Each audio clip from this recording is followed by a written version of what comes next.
안녕하세요. 네, 대치이데아의 유연채입니다. 네. 앞에서 독서인성이랑 그 수학에 대해서 그리고 상상고 준비하는 전반적인 거에 대해서 다 설명을 해주셨기 때문에 그 부분은 빼고 면접을 할 때 좀 디테일한 부분들 있죠. 그 작년에 상황이 어땠었는지, 어떤 문제들을 어느 정도 면접 질문을 받은 애들이 붙었는지, 그리고 어떤 애들이 대답을 어떤 식으로 했던 애들이 잘 붙었는지, 잘 됐는지, 그런 어떤 케이스들을 좀 더 많이 말씀을 드릴게요. 그리고 제가 이제 아이들을 공부하는 그 지도 방식에 대해서 이제 설명을 해드리고, 이렇게 관리할 겁니다. 그런 것들에 대해서 3가지 정도만 중점적으로 말씀을 드리도록 하겠습니다. 일단, 과학창의융합은 이번에 24학년도에는 과학이 나오지 않았어요. 물론 생기부랑 자소서는 나왔거든요. 근데 공통문항에는 안 나왔어요. 근데 아이들을 다 조사를 해보니까는 공통적으로 이제 수학이 4문제가 나왔잖아요. 소문항이. 거기에서 3문제 이상 맞춘 학생들은 개별 문항을 좀 부족하게 답변을 했더라도 붙었더라고요.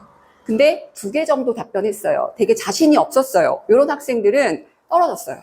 그러니까 공통문항의 비중이 엄청나게 큰 거예요. 개별 문항은 자소서랑 생기부인데 그거는 이제 그 교과 내용 위주의 어떤 문제들이고 원리를 설명하는 거고 자신 있게 얘기하고 그러는 부분이거든요. 그래서 그 정도였다라는 걸 말씀드릴 거고 상상고 입시 과학창의 융합을 대비를 하려면 일단 생기부에 대해서가 가장 기본이에요. 기본 개념이 제대로 서 있어야 되고 수학을 기초 부분이 굉장히 탄탄한 학생들은 많은데 과학은 제가 단연간 가르쳐 본 결과 제대로 차근차근 돼 있는 학생들이 많이 없었어요. 그러니까 학교 내신 정도 준비하고 학교 내신에서 다루지 않았던 내용은 진짜 아무것도 모르고 그런 학생들이 많았었기 때문에 과학의 중요성에 대해서 잘 모르고 있다가 이제 수업 들을 때 되게 힘들어하는 학생들 많이 봤거든요. 그래서 생기부 부분을 많이 중점적으로 할 거고 또 그 다음에 얘네들이 그 학교가 원하는 것들이 그러니까 사고력 문제거든요. 그러니까 그 내신에서 내는 어떤 주입식 문제들이나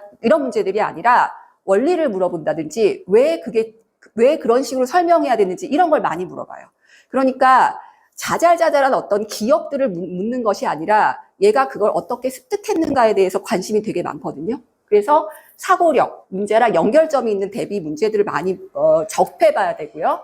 그리고 문제 해결력 측정 시 과학 용어도 적절하게 사용해서 중언부언 하면 안 되고 많은 말을 필요로 하지 않아요. 그래서 그런 상상고의 특성을 조금 알고 있으셔야지 대비가 잘 될 것 같습니다. 일단은 융합 면접 과정은 아까 말씀드렸다시피 1대1 구술 과정이고 칠판 없고 풀이한 내용을 대답을 하는 건데 그냥 이런 식으로 물어보는 거죠. 야, 네가 2번 답 얘기해봐. 2번 답이 나온 숫자에 12를 더해봐. 뭐 이런 식인 거예요. 그러니까 10분 동안에 그 5문제나 4문제에 대한 문항의 질문은 진짜 빨리 끝나요. 답변을 딱 해버리면. 그리고 그 중에서 어떤 거 하나만 좀 더 설명을 해봐 라고 묻기 때문에 10분 내에 절반은 공통문항에 대한 거, 그러니까 절반은 또 생기부나 자소서에 대한 거, 그렇게 이제 보시면 되고요.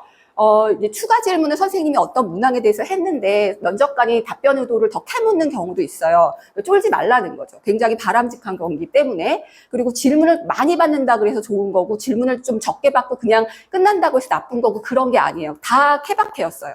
그런 경우에는. 그래서 이런 상황이었고 여자가 훨씬 더 그 경쟁률이 훨씬 더 높았죠. 문제도 어렵고 올해는 그 과학이 안 나왔어요. 과학이 언제부터 중점적으로 나오기 시작했냐면 19학년도부터 나오기 시작했거든요. 화학 한 번, 그 다음에 지구과학이 좀 여러 번 나왔었고 그다음에 물리나 생물이 나온 적은 없어요. 공통문항으로. 그래서 24학년도는 모두 남자 여자 모두 수학만 소문항 4문제로 과학은 개별 문항으로 학생들한테 그 생기부에 기반해서 질문한 것들이 되게 많았는데 너무 쉬워요. 이런 거는 또 아니에요. 그러니까 원리를 물어봐야 돼요. 네가 그걸 어떻게 공부했었고 어떻게 받아들였니? 이런 걸 물어보기 때문에 답변을 본인의 생기부 내용을 숙지를 하고 가서 내가 이런 예상 질문을 익히고 간 다음에 답변을 해야지 만족할 만한 그런 결과를 얻을 수가 있습니다. 질문을 하는 형식은 1번 답이 뭐야? 12를 더해서 혹은 어떤 숫자를 빼봐라. 그리고 아까 말씀드렸다시피 그 추가 질문 있는 거 없는 거 이런 것들도 막 케바케니까 그거에 대해서 내가 막 추가 질문을 받아야 돼. 이렇게 생각할 필요는 없다는 거죠. 그리고 필기도구를 준비해 주기도 하고 연필 주면서 풀어봐 거기서 라고 얘기도 하시고 또 시간에 맞춰서 풀어야 되고 이렇게 막 당황하게 되면은 문제를 못 풀고 그냥 나올 수 있기 때문에 그러면 떨어진 학생들이 굉장히 많더라고요. 그러니까 틀렸어도 내 나름대로 막 이렇게 질러야 돼요. 자신 있게. 그렇게 이제 준비를 하면 되고요. 자사고는 하나고 뭐 북일고 이런 특성들을 한번 읽어보시고 상상고의 어떤 그 그러니까 막 엉뚱한 거 묻지 않는다는 거예요. 학문적 호기심을 위주로 평가, 생기부에 있는 내용, 교과 내용, 기본 개념, 선행이라든지 심화 내용 묻지 않아요. 그래서 예를 들어서 이제 내가 생기부 내용에 어떤 과학 활동을 하고 거기에다가 이거에 대해서 궁금해서 더 실험을 해봤다. 이런 내용이 있잖아요. 그거를 꼭 물어봐요. 너 그 과정에서 힘든 게 뭐였어?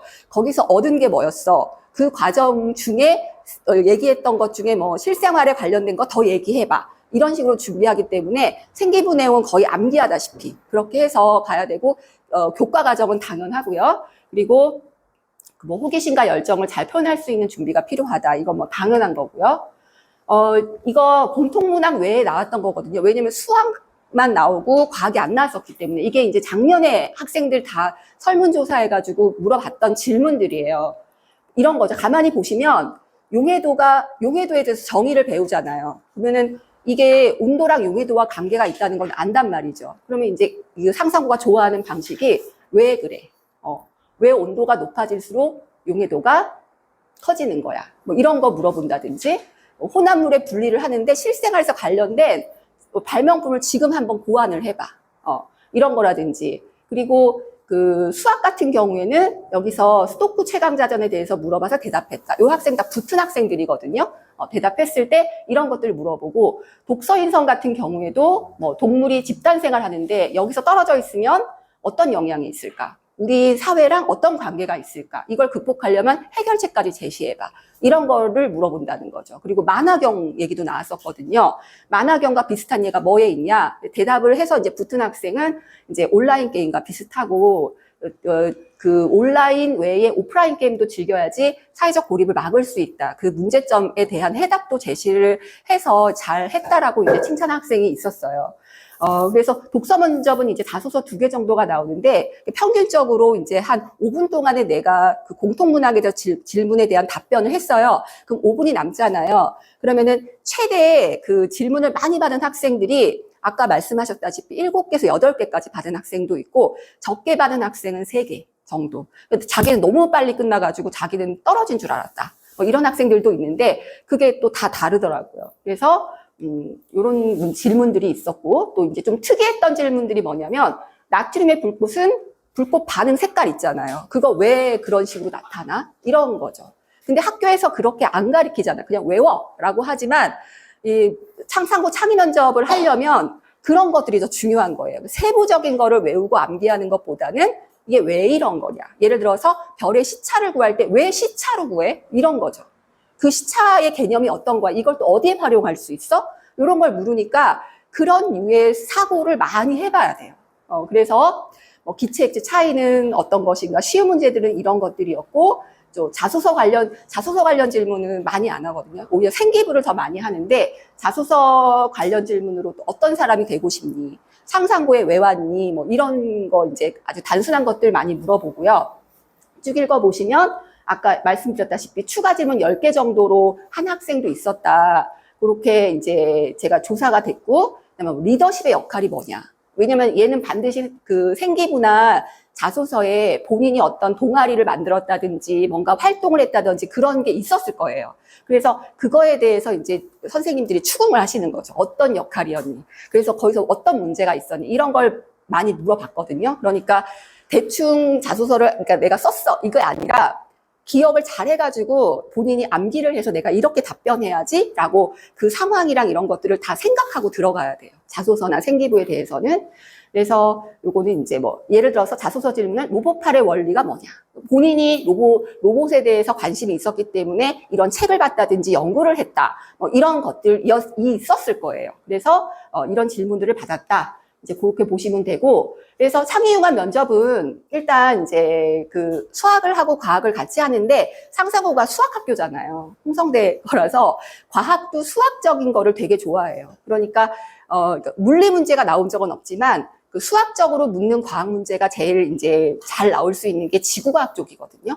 공전주기, 자전주기 이런 거 이용해가지고 숫자가 똑 떨어지는 거, 계산하는 거. 이런 것들을 중요하게 여기기 때문에 생물 문제는 나온 적이 없어요. 공통문항으로. 화학이 나온 적이 있고, 그 열린 문제처럼 본인이 어떤 그 기준을 잡아갖고 이랬을 경우에 if라는 가정을 들고 막 설명하는 문제들도 있었고 그랬기 때문에, 되게 여러 종류의 문제들이 많이 나왔었어요. 그래서 화학이랑 지구과학, 그런 위주였는데 앞으로는 또 어떤 문제가 나올지 모르는 거죠. 물리는 왜 그러냐면, 심화를 해야 되잖아요. 중학교 때 물리에 대한 그 난이도가 그렇게 어렵지 않기 때문에 너무 쉽거든요. 그래서 오히려 사고력과 더 연결된 문제들은 화학 아니고,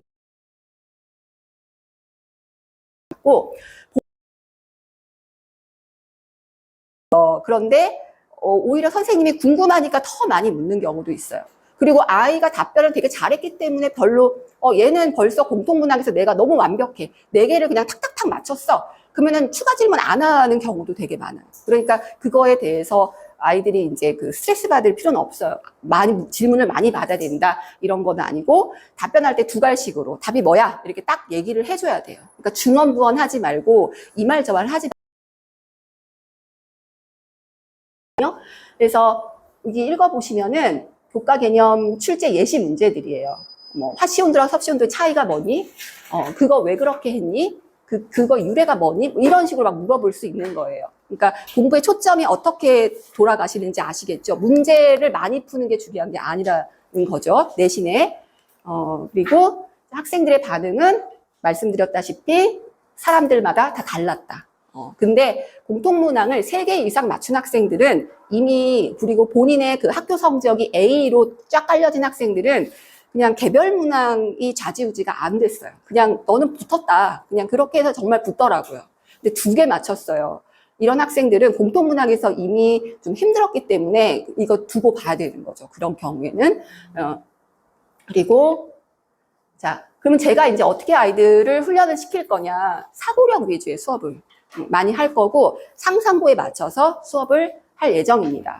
그리고, 그러니까 암기형 공부 말고, 이게 왜 이렇게 나왔어? 유래, 원리, 그 다음에, 그 문제를 풀고 막 답을 내고 이런 것들보다는 좀 그 과거 영재고 비슷한 유형의 문제이지만 약간 쉬운, 그거보다 약간 난이도가 약간 낮은 문제들 있죠. 그런 것들을 아이들한테 많이 다뤄보게 해줘야 돼요. 그리고 그거를 본인이 쓰는 것 말고도 말로 자꾸 하는 연습을 해봐야 돼서 저랑 수업하고 세 번 정도 지난 다음부터는 학생들마다 한 시간을 5분에서 6분 정도 시간 주고 말해보라고 시켜요.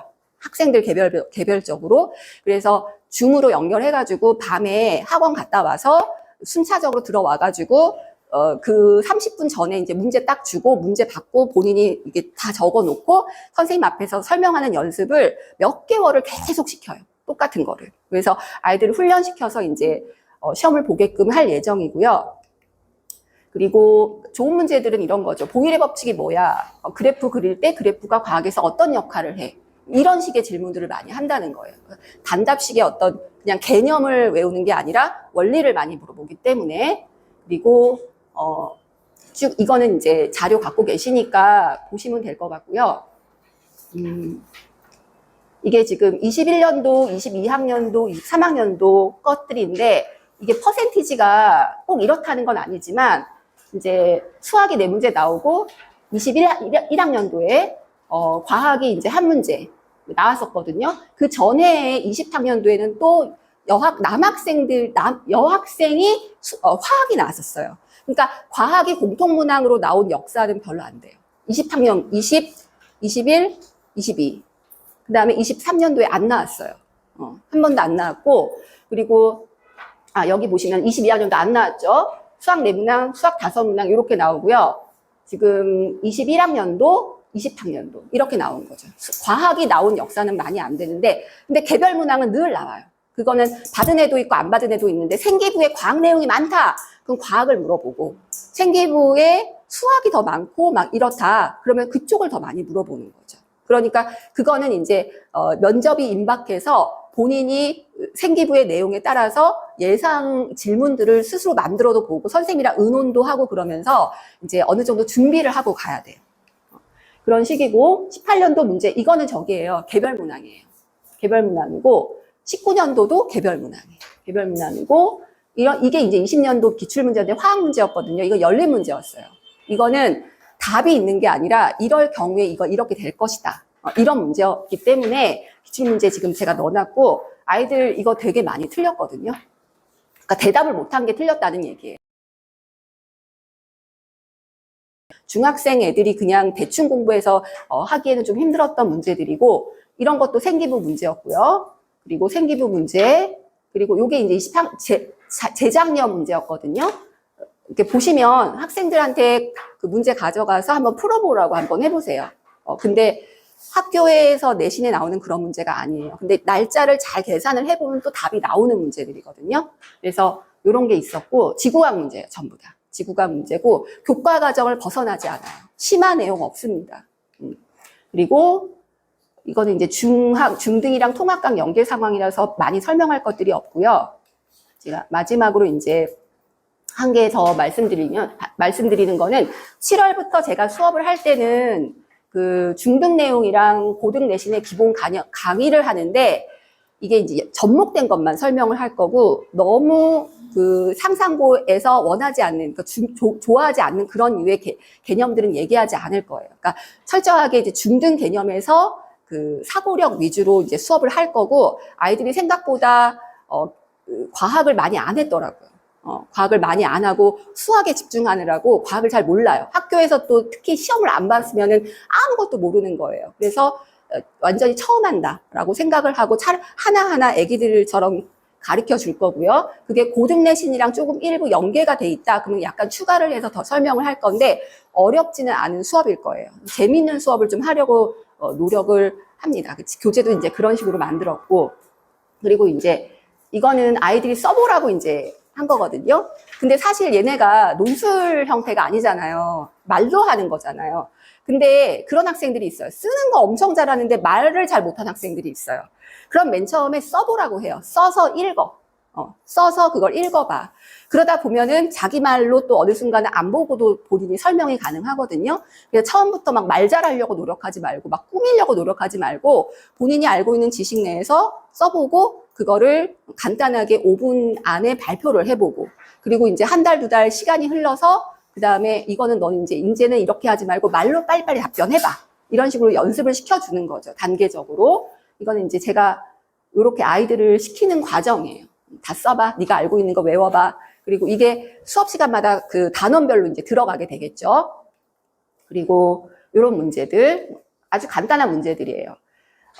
이제 이 과정이 끝나고 나서 10회가 끝나고 나서 두 번째에서는 이제 확장 문제를 더 많이 다룰 거거든요. 기본 개념보다는. 그래서 이것도 이제 발표 연습이 더 많이 들어가요. 아까 전에 그 제 강의가 8이었다. 그러면은 두 번째 수업에서는 발표법을 더 많이 가르쳐주고 아이들이 어떻게 하는지 그거를 정량적으로 평가해주고 점수 내주고 개선시켜주고 이런 부분이 더 많이 들어가야지 아이들이 그 발전이 있더라고요. 그냥 내버려 두면 애들은 그냥 거기 머물러 있기 때문에 계속 지적을 해줘야 돼요. 고기를 고쳐. 어떻게 해줘. 이런 식으로 약간의 잠깐의 몇 초만의 멘트만으로도 아이들은 많이 달라지기 때문에 그 부분이 좀 많이 들어갈 거고 이제 거기에서 문제들 약간 난이도 있는 문제들이고요. 파이널에서는 실전이랑 똑같이 하는 거죠. 실전이랑 똑같이 하고 영재고 과거 문제도 갖고 와서 풀려보고 되게 엉뚱한 질문도 막 해보고 그런 식으로 아이들을 훈련을 시켜서 이제 내보내는 거죠. 시험을 보라고 이렇게 할 예정입니다. 요거는 이제 기출 문제. 이거는 상상고 문제는 아니었어요. 근데 사고하는 문제였어요. 그러니까 물속에서 지금 이게 공기 중에서 안경이랑 물속에서의 수경의 차이점에 대해서 얘기해봐요. 굴절을 설명해야 되는 거잖아요. 그런 부분들. 그리고 문제들은 쭉 보시면 아마 알 거예요. 그래서 제가 그 창의융합을 대비하기 위해서는 제일 중요한 건 기본 개념. 그 다음에 그 기본 개념을 어떻게 표현할 것인가. 어떻게 표현할 것인가. 그 다음에 본인들의 생기부 내용들은 이제 완성이 되어 가는 거잖아요. 그거는 마지막 파이널 할 때 한 달, 두 달 전에 해도 충분하거든요. 근데 이런 기본 개념과 어떤 본인들의 그 말하는 스타일 이런 것들이 왁구가 만들어져 있지 않으면 그때 가서 되게 힘들어요. 그러니까 그 부분이 좀 아이들이 완성이 될 수 있도록 제가 연습을 계속 시켜주고 지도를 하도록 하겠습니다. 책을 좀 많이 보게 해주세요. 책을 좀 많이 읽고, 그러니까 주절주절 얘기하고, 엄마 차 타고 가면서 이렇게 물어봐 주시고, 오늘 뭐 배웠니? 얘기 한번 해봐. 이런 식으로라도 물어봐 주시고, 다 몇 분이라도. 그렇게 해보시는 게 되게 중요해요. 해주시면 되고, 1차 시는 기초 개념, 2차 시는 스스로 문제 해결하는 연습, 그리고 아이들 매 수업 하고 나서 간단하게 테스트 같은 거 볼 거거든요. 테스트 보고 걷어가지고 채점화 시켜주고, 여기 보시면 성적표 이렇게 나갈 거거든요. 그래서 1회차에는 어땠습니다. 2회차는 어땠습니다. 뭐 간단하게 이렇게 멘트가 나가요. 근데 이런 내용들이 이제 어머니들이 보기 쉽게 이렇게 얘기한 거고, 아이들 클리닉 같은 거 할 때 그냥 얘기해 주거든요. 너는 요런 걸 좀 고쳐라. 이렇게 대답을 해라. 계속 그게 반복이 되다 보면은 본인이 이제 느끼게 돼요. 내가 이걸 요렇게 대답을 해야 되겠구나. 말끝을 흐리면 안 되겠구나. 뭐 이런 게 본인들이 어느 정도 한 석 달 정도 하니까는 아이들이 조금씩 고쳐지더라고요. 그리고 말이 이렇게 되게 문제는 잘 푸는데 말이 먹어 들어가는 애들이 있어요. 그러면은 그런 것들도 이제 아이들 기분 나쁘지 않게 조절을 해줘서 본인들이 그런 습관들을 고치도록 해야지 면접 가서 팍팍 지를 수 있거든요. 그래서 그런 부분들을 여기다 쓴 내용이에요. 이렇게 지도할 겁니다. 라고. 이거는 학원에서 이제 애들 연습시킨 건데 대부분은 학원에서 시간이 많이 없어요. 수업하기도 바쁘기 때문에 이제 주중에 하루를 빼가지고 아이들한테 미리 카톡으로 문제 주고 몇 시부터 줌을 열어놓을 테니까 들어와. 그래서 들어와서 쭉쭉쭉 자기 한 5분에서 6분 정도를 하고서 나가는 거예요, 그거를. 근데 그게 되게 본인한테는 5분이잖아요. 별거 아닌 것 같지만, 이게 누적이 되다 보면은 그게 이제 습관이 돼요. 말하는 게. 누가 질문하면 그걸 어떻게 조리 있게 얘기할 것인가를 본인들이 생각해서 대답하고자 하는 게 습관이 되기 때문에 최적화가 되는 거죠. 그렇게 해서 내보내는 게 제 목표입니다. 그래서 이렇게 아이들을 연습을 시킬 거고 작년에 그렇게 했을 때 아이들이 면접에서 많이 안 떨었어요. 많이 안 떨고 준비를 잘 해갖고 시험을 잘 봤기 때문에요. 올해에도 좀 열심히 달려보려고 합니다. 여기까지 하겠습니다. 고맙습니다.